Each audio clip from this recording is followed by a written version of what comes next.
আশা কৰো তোমালোকে পঢ়া শুনা কৰি আছা। যিটো এনএমএছ এক্সাম, এই এক্সামটোৰ কাৰণে আমি 6 বছৰৰ প্ৰশ্ন কাকত আলোচনা কৰিম। পাৰ্টকে দিম, প্ৰতিটো ভিডিঅ' তোমালোকে পাই থাকিবা। আৰু ইয়াৰ উপৰিও আমাৰ যিখন ইবুক আছে, এই ইবুকখনত সম্পূৰ্ণ পাই যাবা।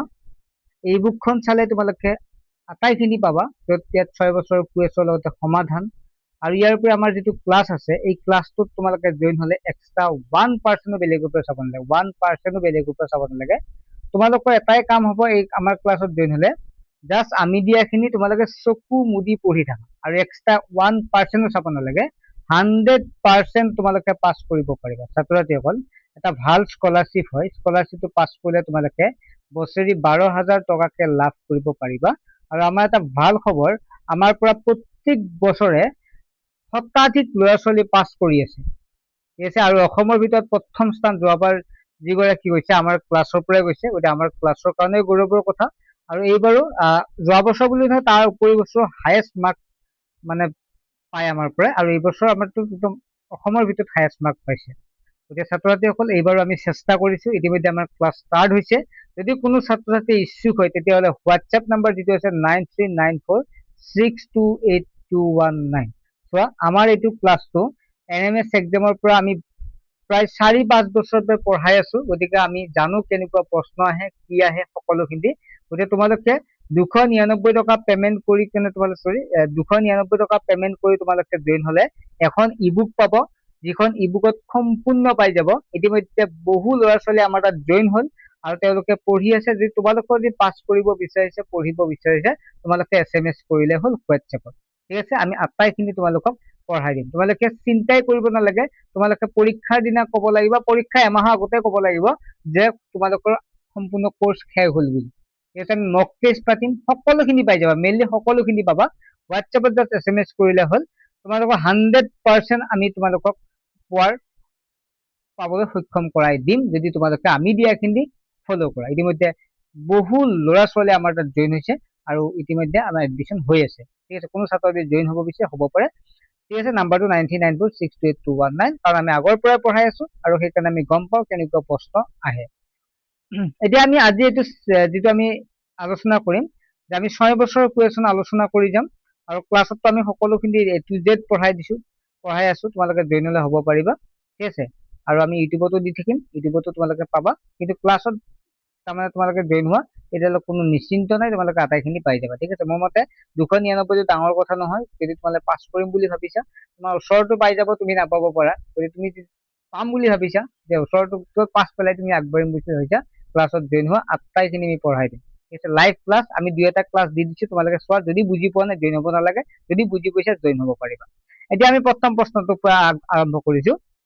1ৰ পৰা 5ৰ প্ৰশ্নসমূহ বৃষদৃশ সংখ্যাটো বাছি উলিওৱা, ফাইণ্ড দা অড আউট, ঠিক আছে। আমি আছামিছ আৰু ইংলিছ মিডিয়াম দুইটা মাধ্যমতে পঢ়াই আছো, তোমালোকে জইন হ'ব পাৰিবা। আৰু ইবুকখনো আছামিছ আৰু ইংলিছ দুইটা মিডিয়ামতে পাই যাবা। কি কৈছে ইয়াৰ পৰা, ফাইণ্ড দা অড আউট, মানে বৃষদিক শব্দটো বাছি। ইয়াত মানে গোটেইকেইটাৰ ভিতৰত এটা মানে বৃষদিক আছে, 5 নম্বৰ আহে। এটা মানে বৃষদিক মানে ইয়াৰ এটাৰ লগত নিমিলে।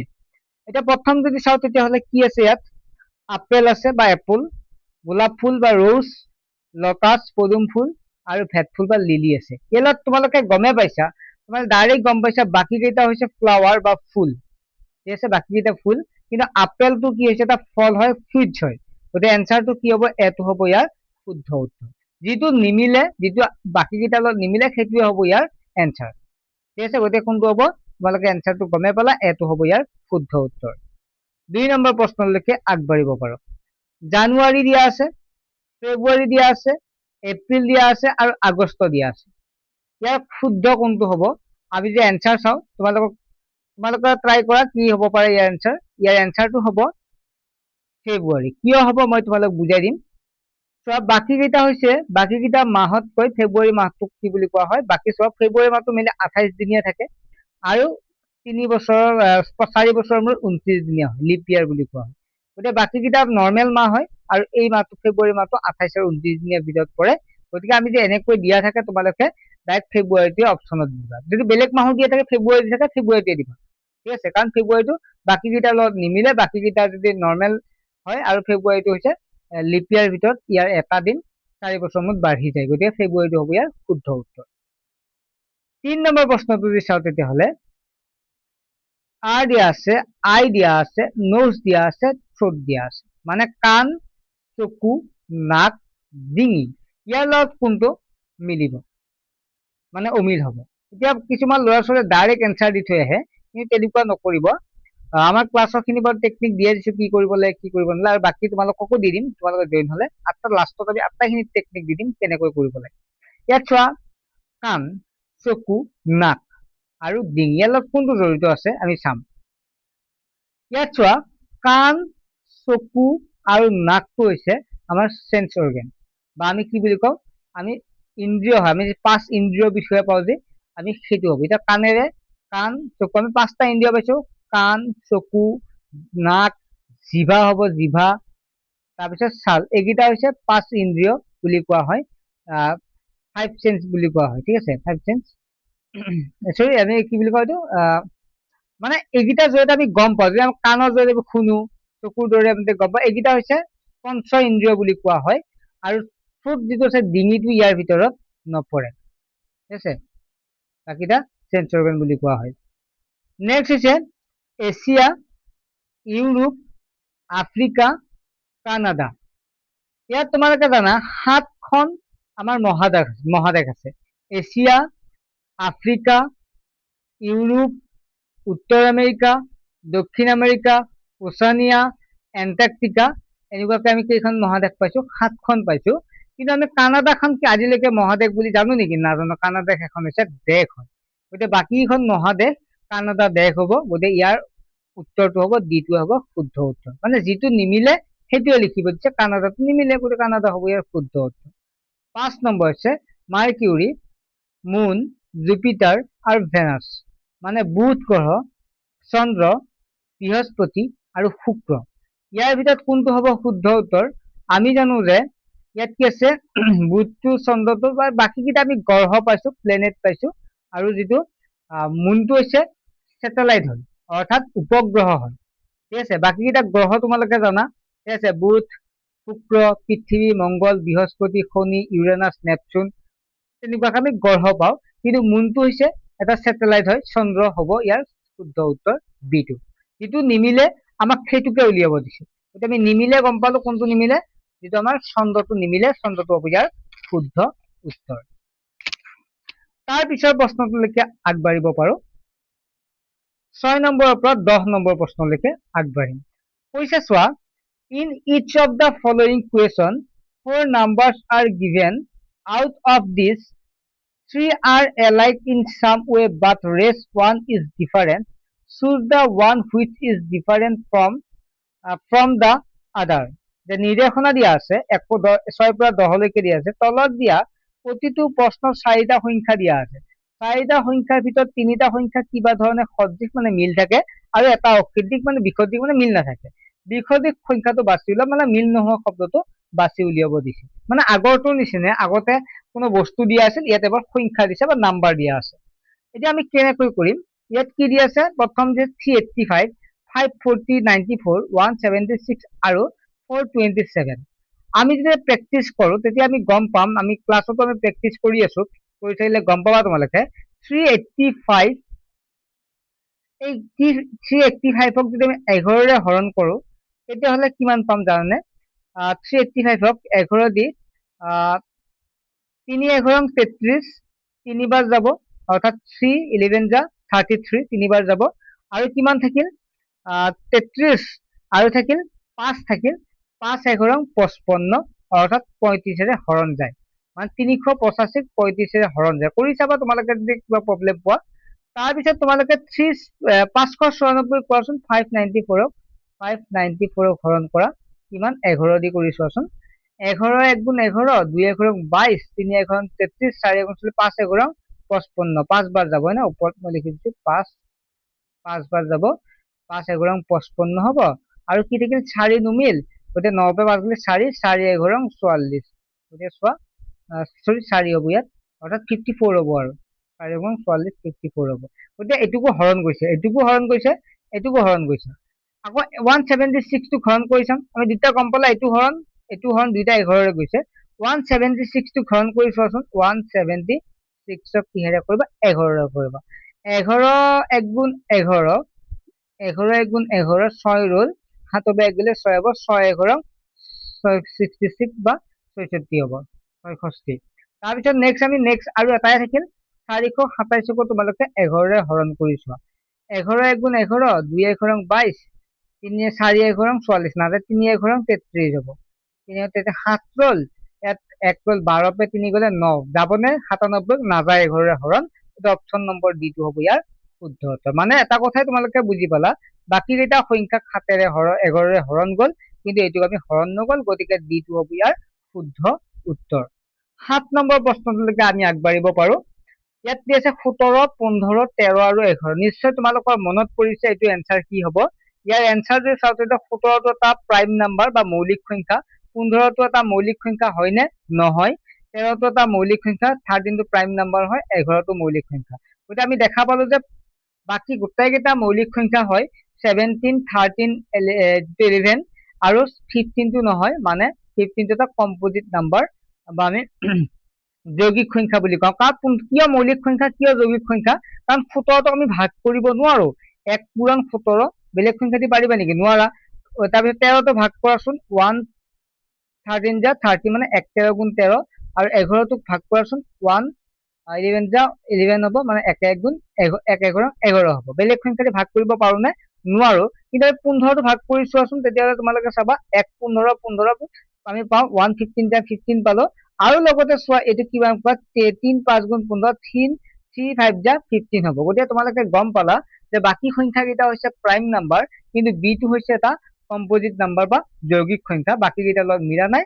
গতিকে এনসাৰটো বি টো তোমালোকে ৰাইট এনসাৰ লিখিবা নেক্সট 37 দিয়া আছে 8 নম্বৰ 37 দিয়া আছে 45 দিয়া আছে 49 দিয়া আছে 65 দিয়া আছে ইয়াত কিন্তু আগৰটোতকে ওলোটা চোৱাচোন তোমালোকে আমি 37 টো মৌলিক সংখ্যা বুলি জানো তোমালোকে পৰাপক্ষত তোমালোকে মনত ৰাখিবাচোন 1 ৰ পৰা 100 লৈকে যিমান কেইটা মৌলিক সংখ্যা আছে তোমালোকে মনত ৰাখিলে বেছি ভাল হ'ব ঠিক আছে এইকেইটা মনত ৰাখিবা তোমালোকৰ সুবিধা হ'ব 1 ৰ পৰা কিমানলৈকে দিলো 100 লৈকে মৌলিক সংখ্যা প্ৰথমটো আমি গম পালো এইটো মৌলিক সংখ্যা হয় দ্বিতীয়টো যৌগিক সংখ্যা হয় কাৰণ 9 5 গুণ 45 49 তো 7 7 গুণ 49 মানে হৰণ যায় বেলেগ সংখ্যা দিও 65 কিমান যাব 5 13 65 গতে 5 এৰে হৰণ যায় গতে আমি দেখা পালো যে 37 টো কিন্তু মৌলিক সংখ্যা নহয় ই এটা সৰি মৌলিক সংখ্যা হয় ই যৌগিক সংখ্যা নহয় গতিকে এনসাৰটো কোনটো লিখিবা 8 নম্বৰ এটোৱে হ'ব ইয়াৰ শুদ্ধ উত্তৰ 9 নম্বৰ প্ৰশ্নলৈকে দেৰি নকৰি আহিছো 140 আছে 240 আছে 320 আছে 480 আছে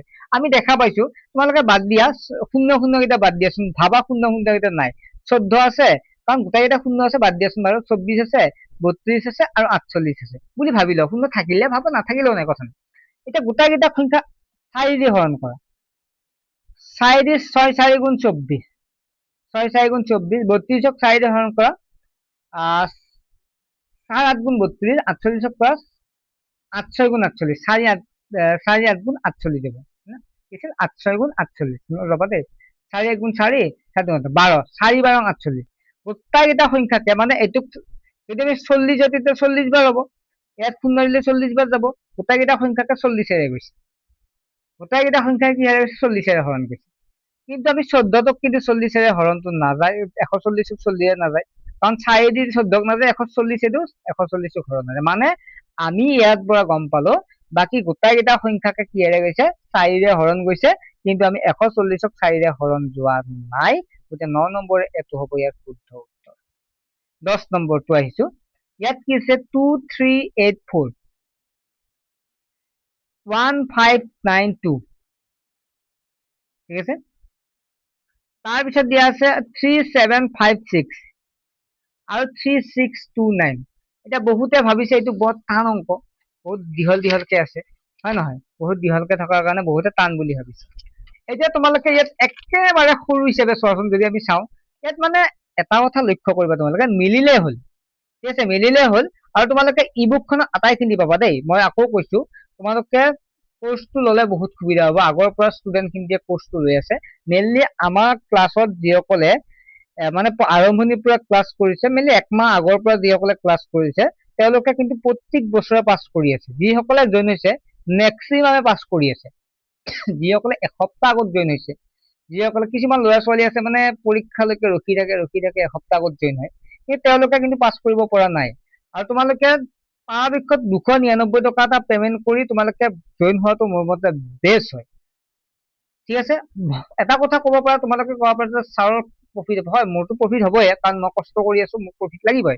কিন্তু প্ৰফিটটো মোতকে তোমালোকৰ 2 গুণ হ'ব। কিন্তু মই ৰাখিবা, তোমাৰ 2 গুণ হ'ব। ঠিক আছে, ইউটিউবত সকলো বস্তু ভালদৰে পোৱা নাযায়, কাৰণ মই চবতকে এতিয়া যদি চাওঁ ভালকে মই দি আছো, হয়, তথাপিতো তোমালোকে কৰ্চত বেছি ভালকে পাবা। ঠিক আছে, স্কুলত পঢ়োৱা আৰু টিউচনত পঢ়োৱাৰ মাজত ডিফাৰেন্স থাকে। চোৱা, স্কুল আৰু টিউচন, স্কুলতো ভালকে পঢ়ায়, টিউচনটো ভালকে পঢ়ায়, কিন্তু স্কুলত যেনেকুৱা পঢ়ায় টিউচনত কিন্তু অলপ বেছি গুৰুত্ব দিয়ে। ঠিক আছে, তেনেকুৱা কথা। গতিকে আমি যিসকল ক্লাছত থাকিব তেওঁলোকক আমি চবতকে বেছি গুৰুত্ব দিম। কোনোবাই মেছেজ কৰিছে, আমি ডাইৰেক্ট ৰিপ্লাই দিছো, কিবা পাৰা নাই ডাইৰেক্ট ৰিপ্লাই দিছো, ডাইৰেক্ট কৈ দিছো, কিবা সুধিছে ডাইৰেক্ট কৈছো। লাইভ ক্লাছ হ'ব, এতিয়া তুমি ধৰ এইটো বুজি পোৱা নাই, তুমি ইয়াত মোক সুধিব নোৱাৰিবা। কিন্তু যদি লাইভ ক্লাছ হয়, লাইভত ক্লাছত থাকিবা, তুমি ডাইৰেক্ট সুধিবা, ছাৰ এইটো কি নম্বৰ, তোমালোকে এনচাৰ বিলাক দিব পাৰিবা আৰু নিজকে টেষ্ট কৰিব পাৰিবা। গতিকে ছাত্ৰ ছাত্ৰীসকল, তোমালোকে যদি জইন হ'ব বিচাৰে তেতিয়াহ'লে 9394628219, আৰু গাৰ্জেন খিনিকো কৈছো, বহুতে ভাবে এইটো ফল্চ নেকি, মিছা নেকি। মোৰ আগৰ ভিডিঅ' বিলাক চাব আৰু আগৰ ক্লাছ বিলাক চাব, আৰু সকলোখিনি চাই ল'ব, চাই কেনে কমেন্ট কৰিব। ঠিক আছে, তাৰপিছত কমেন্ট কৰিব যে আমি সঁচাকে পঢ়াই আছো নে মিছাকে পঢ়াই আছো। ঠিক আছে, যিয়ে নহওক আমি বহুত নকওঁ, তোমালোকে জানাই। ঠিক আছে, পাছ কৰিব লাগিবই, তাৰ বাবে আমাৰ ক্লাছত জইন হোৱা। মই কৈছো তোমালোকক 100%, 1% বাকী ৰোৱা নাই, 100% চিলেবাছ কমপ্লিট কৰিম আৰু 100% পাছ কৰিব পাৰিম যদি মই দিয়া বস্তুখিনি ফ'ল' কৰা। আৰু ইবুকখনত আটাইখিনি আছে, ইবুকখনো পাই যাব। ঠিক আছে, সেই 299 ভিতৰত পাবা। কিতাপ কিনে কানি বা বেলেগ কোচিং লোৱাৰ একো প্ৰয়োজন নাই, 1% প্ৰয়োজন নাই। এতিয়া আমি নেক্সট প্ৰশ্নলৈকে আহিছো। কি আছে এইটোত? তোমালোকে বহুতে ভয় খাই এনেকুৱা প্ৰশ্নবিলাক কেনেকৈ কৰিবা। চোৱা, হহতে শিলুক হৈ যায়, নাম শুনি গম পোৱা তোমালোকে। পঢ়োতে ইজি হৈ যায়। ঠিক আছে, আমাৰ ক্লাছ বিলাক যেতিয়া ৰেগুলাৰ তোমালোকে চাই থাকিবা, এইবিলাক বস্তু তোমালোকৰ বাবে ইজি হৈ যাব। ঠিক আছে, কিয় ইজি হ'ব? কাৰণ তোমালোকে চোৱা, এইটো এটা 4 আছে একক স্থানত, 2 আছে একক স্থানত, 6 আছে একক স্থানত, আৰু ইয়াত 9 আছে, মানে বাকী সংখ্যাকেইটা যুগ্ম হয়। যুগ্ম সংখ্যা কাক বোলে? যিবিলাকৰ একক স্থানত, যুগ্ম মানে ইভেন নাম্বাৰ, যিবিলাক একক স্থানত 0, 2, 4, 6 আৰু 8 থাকে, এইকেইটা সংখ্যা যদি থাকে তেতিয়া কিহেৰে হৰণ যায়? 2ৰে হৰণ যায়। ঠিক আছে, ডিভাইড কিহেৰে হয়? 2ৰে ডিভাইড হয়। যদি ইয়াত কি থাকে? 1 থাকে, তাৰপিছত 3 থাকে, 5 থাকে, 7 থাকে আৰু 9 থাকে, যদি কিহেৰে ডিভাইড হয়? ইয়াক মানে ডিভাইডটো আহাই নাই, ডিভাইডটো বাদ দি বাৰু, ডিভাইডটো কথা আমি ক'ব নাই, চবাত দি যিবিলাক সংখ্যা 0, 2, 4, 6, 8 থাকে, মানে একক স্থান, একক মানে ইউনিট যিটো ওৱান চব। ঠিক আছে, আমি এটা সংখ্যা 2, 3, 8, 4, এইটো 4 টো ওৱান, এইটো 10, ইয়াত কিমান হ'ব? 100, আৰু এইটো 1000। গতিকে একক, দশক, শতক, হাজাৰ। গতিকে ঠিক আছে, 4টো একক হ'ব। গতিকে একক স্থানত যদি এইকেইটা থাকে, 0, 2, 4, 6, 8 থাকে, কিহেৰে হৰণ যায় বুলি কৈছো? 2ৰে হৰণ যায়। ঠিক আছে, একক স্থানত কি থাকিলে কিহেৰে হৰণ যায়? 2ৰে হৰণ যায় বুলি কৈছো। ঠিক আছে, গতিকে তোমালোকে গম পালা এইটো কি হ'ব? এইটো মানে এইকেইটা সংখ্যা থাকিলে আমি, আৰু লগতে তোমালোকে কি ক'ব পাৰা? এইকেইটা যুগ্ম সংখ্যা হয়, যুগ্ম সংখ্যা। আৰু এইকেইটা থাকিলে কি হ'ব? একক অযুগ্ম সংখ্যা। এইটো চোৱা, 4টো আছে মানে যুগ্ম সংখ্যা, 2টো আছে মানে যুগ্ম সংখ্যা, মানে ইভেন নাম্বাৰ, 6টো আছে ইভেন নাম্বাৰ, যুগ্ম সংখ্যা, আৰু এইটো হ'ব অড নাম্বাৰ বা অযুগ্ম সংখ্যা। ঠিক আছে, 9টো কি আছে? 9টো ইয়াৰ ভিতৰত পুৰা অড নাম্বাৰ বা অযুগ্ম। আৰু এইকেইটা থাকিলে যুগ্ম বা ইভেন নাম্বাৰ। নিশ্চয় বুজি পালা? ঠিক আছে, তাৰ বিষয়খিনি আগবাঢ়ি দিব চেষ্টা কৰো। নেক্সট আমি 11 নম্বৰৰ পৰা 15 নম্বৰলৈ কি দিছে? Find out da alternative that should replace the question mark. প্ৰশ্নবোধক চিহ্নৰ ঠাইত তলত দিয়া প্ৰতিকল্পৰ পৰা শুদ্ধ উত্তৰটো বাছি উলিওৱা। মানে এই প্ৰশ্ন যে দিয়া আছে তাতে আমি কি লিখিব লাগিব? শুদ্ধ উত্তৰটো কোনটো হ'ব আমি লিখিব লাগিব। ঠিক আছে, আগবাঢ়ো। ট্ৰি মানে ফৰেষ্ট বুলি কৈছে। ট্ৰি মানে গছ, গছ যদি অৰণ্যৰ লগত ৰিলেটেড থাকে, ৰিলেটেড মানে কি? তাৰ লগত যদি সম্পৰ্ক থাকে, গ্ৰাছৰ কিহৰ লগত সম্পৰ্ক থাকিব? গ্ৰাছ মানে কি হ'ব? কোনটো হ'ব? ইয়াত চোৱা, যে এতিয়া আমি কি কৰো, গ্ৰাছৰ কথা কৈছে যিহেতু, ইয়াত আমি অৰণ্যত যদি বহুত গছ যদি বহুত থাকে, তাক ফৰেষ্ট বুলি কওঁ। গছ যদি বহুত থাকে তেতিয়া তাক কি বুলি কওঁ? ফৰেষ্ট বুলি কওঁ। যদি গ্ৰাছ যদি বহুত থাকে, গ্ৰাছ মানে হৈছে হাঁহ যদি বহুত থাকে তাক পথাৰ বুলি কওঁ। আমি পথাৰলৈকে যাওঁ, হাঁহ মানে ফিল্ড, বুজি পাইছা? পথাৰ বুলি কওঁ ইয়াক। লন নহয়, বাগিচা নহয়, ফাৰ্ম নহয়, কাৰণ আমি হাঁহ বিলাক ক'ত থাকে? পথাৰত থাকে। গৰু আমি ক'ত দিওঁ? পথাৰত দিওঁ হাঁহৰ কাৰণে। গতিকে 11 নম্বৰৰ শুদ্ধ উত্তৰটো হ'ব আমি বিটো পাম। ঠিক আছে, আগবাঢ়িব পাৰো। ইয়াতো ইমান হেৰি নাই। নেক্সট হ'ল ফুড যদি ষ্টমাক হয় ফুৱেল কি হ'ব? বা খাদ্য যদি পেট হয় ইন্ধন কি হ'ব? আমি খাদ্যবিলাক ক'ত জমা হয়? ষ্টমাকত জমা হয়। ঠিক আছে, খাদ্যবিলাক ক'ত জমা হয়?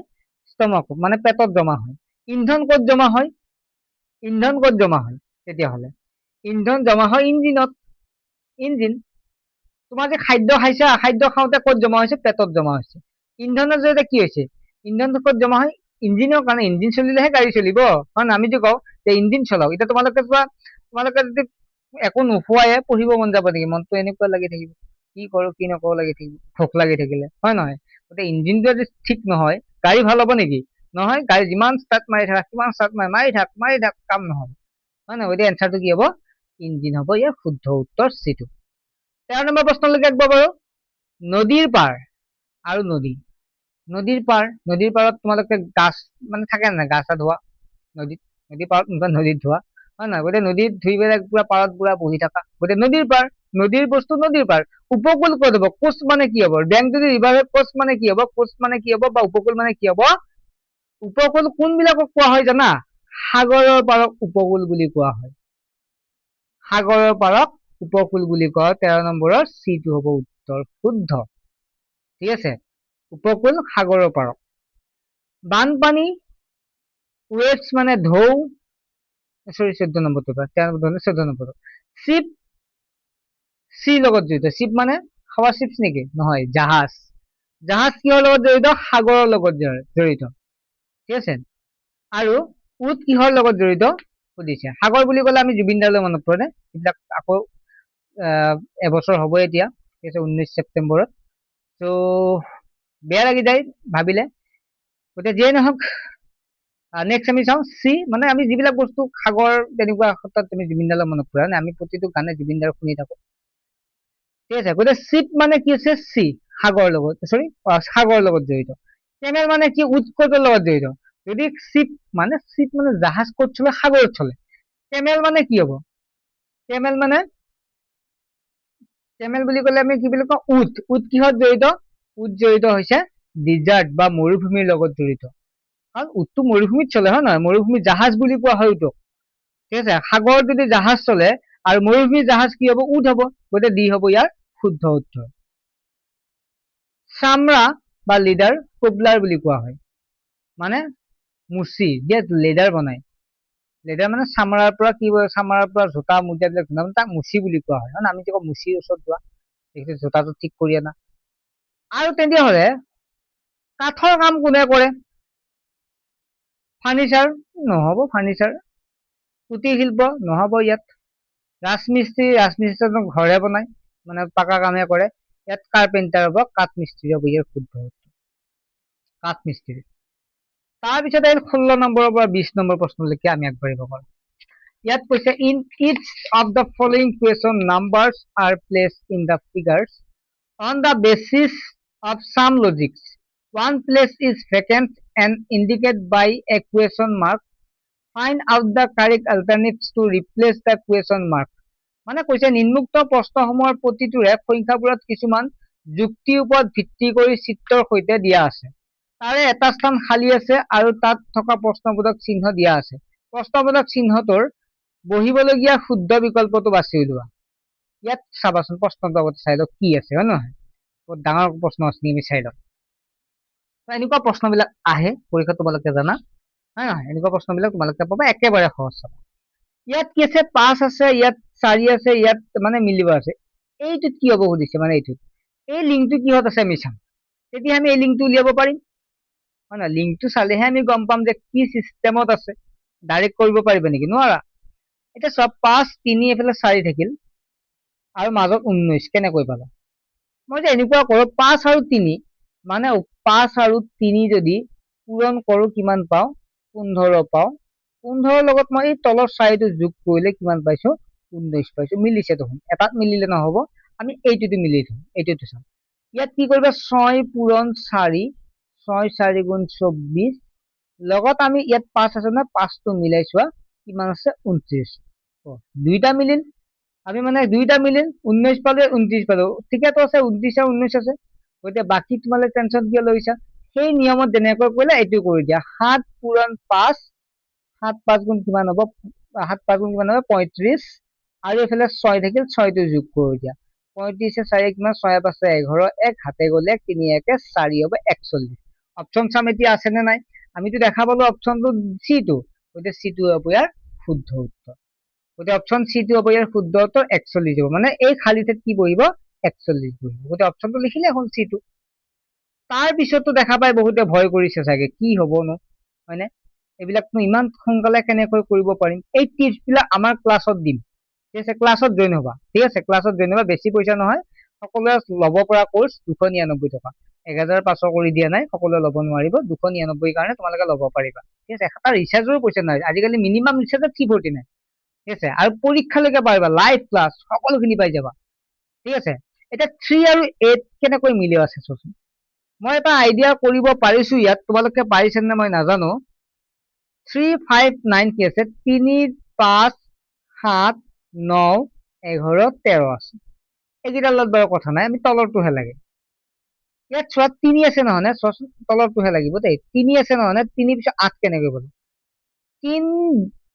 3 স্কুৱেৰ কৰিলো 3 দুগুণ কিমান হ'ব 9 9 পে 1 বিগ কৰি দিয়া 8 পাবা 5টো কৰি চাও কাৰণ মই এটা গম পাইছো এটা আইডিয়া গম পাইছো কাৰণ তোমালোকৰ আইডিয়া পাবা যেতিয়া ক্লাছ বিলাক কৰিবা বা নোটছ বিলাক চাই থাকিবা আইডিয়া পাবা 5 5 গুণ কিমান হ'ব 25 25 লগত 1 যোগ কৰা 26 মানে এটা যোগ কৰিলে এটা বিগ কৰিলে খেলি মেলি লাগিল নেকি নাই লাগা তাৰপিছত তো চোৱা 7 দুটা পূৰণ কৰা 7 7 49 এবাৰ 49 1 বিগ কৰা কিমান হ'ব 48 মানে এটা বিগ কৰিব লাগিব এটা যোগ কৰিব লাগিব কি কৰিব লাগিব 8 আছে 8টো যোগ কৰা 8 7 গুণ কিমান হ'ব 64 64 লগত 1 যোগ কৰা কিমান পাব 65 8 নাই দেখো 9 আছে 9 9 9 তাত যি আছে তাকে লিখিবা 9 আছে 9 9 তাত চাই লিখিবা এইটো 9 আছে 9 কৰা 9 9 গুণ কিমান হ'ব তোমালোকে জানা 9 9 গুণ 81 81 লগত প্ৰথম এইটো বিগ কোৱেশ্চন এবাৰ যোগ কৰে 81 1 কিমান হ'ব 82 আছেতো 82 দেখা পাইছো 82 আছে তাৰ পিছততো কি চিন্তা কৰিছে এবাৰ কি কৰিবা 11 স্কুৱেৰ মানে 11 দুটা পূৰণ কৰা 11 11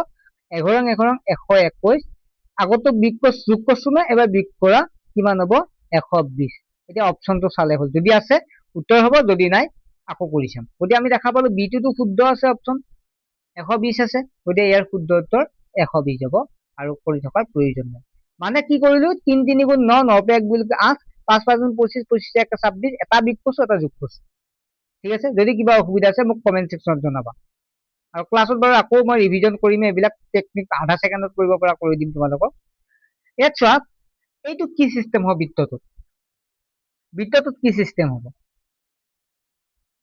কিবা আইডিয়া আহিছে এইটো চোৱাচোন 5 আৰু 4 5 4 গুণ 20 ঠিক আছে 5 4 গুণ 20 পালা আকৌ 20 নহয় 29 পালা মিলা নাই একদম মিলা নাই যদি মিলা নাই আমি কেনেকৈ কৰিম নোৱাৰিম নেকি পাৰিম চোৱা চাবাচোন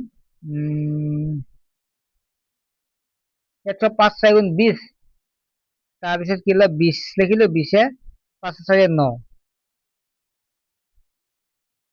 5 4 গুণ 20 5 4 গুণ মানে কি হ'ব 20 হ'ব ওকে আইডিয়া আহি গৈছে সেকেন্ডত আইডিয়া আহি গৈছে কিয় 5 পূৰণ 4 5 4 গুণ 20 5 যোগ 5 যোগ 4 5 4 9 ঠিক আছে 5 4 গুণ 20 তাৰপিছত 5 4 9 মানে চোৱা 5 পূৰণটো ইয়াত লিখিছে আকৌ যোগটো ইয়াত লিখিছে সংখ্যাটো ওপৰটোৱে এবাৰ 3 পূৰণ 8 কৰা 3 8 গুণ কিমান লিখিবা 24 লিখা আছে 24 আছে এবাৰ 3 আৰু 8 যোগ কৰা আছে নে চাবা 3 8 কিমান হ'ব 11 আছে 11 আছে তাৰ পিছত নেক্সটটো কিয় কৰিব নোৱাৰিব 9 পূৰণ 4 4 9 গুণ কিমান হ'ব 37 ঠিক আছে গতিকে 37 টো ক'ত হ'ব ইয়াত হ'ব গতিকে অপচনটো কিমান হ'ব 37 হ'ব কাৰণ আকৌ 9 4 কিমান হ'ব 9 4 13 13টো আছে যিহেতু 37টো হ'ব শুদ্ধ উত্তৰ। যদি ভালদৰে বিশ্লেষণ কৰি চাইছা উত্তৰটো তোমালোকে কিন্তু ওলাব পাৰিবা।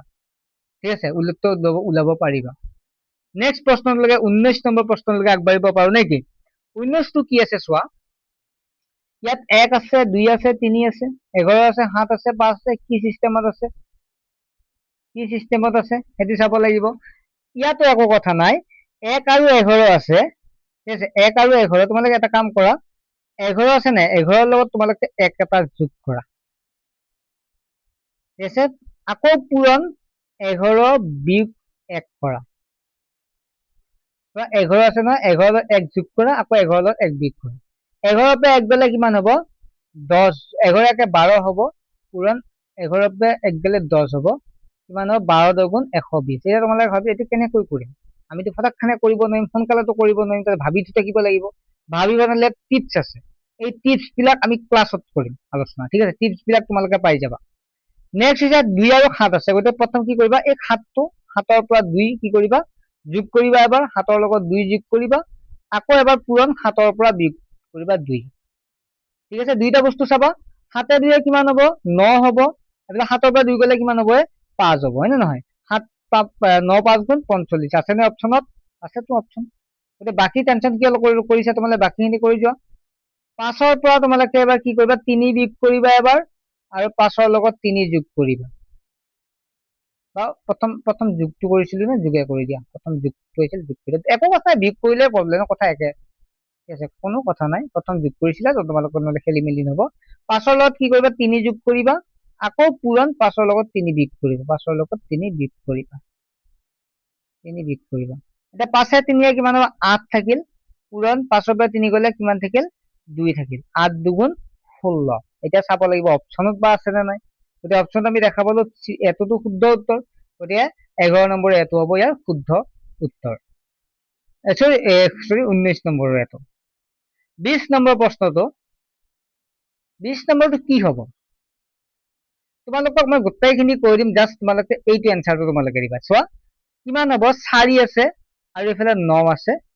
4 মানে ৰুট অভাৰ কৰাচোন, ৰুট অভাৰ জানা নহয়নে? 4 মানে কিমান? ৰুট অভাৰ 4 মানে 2, 2 দুগুণ 4, আৰু ৰুট অভাৰ 9 মানে 3, 2 হয় নহয়? 3 হল। গতিকে 2টা পূৰণ কৰা, 3 দুগুণ 6 হব। চোৱা 4টোক ৰুট অভাৰ কৰা, 4 ৰুট অভাৰ 2, আকৌ 9টো ৰুট অভাৰ কৰা, ৰুট অভাৰ কিমান হব? 3। 7 3 গুণ 2 3 গুণ 6 হব।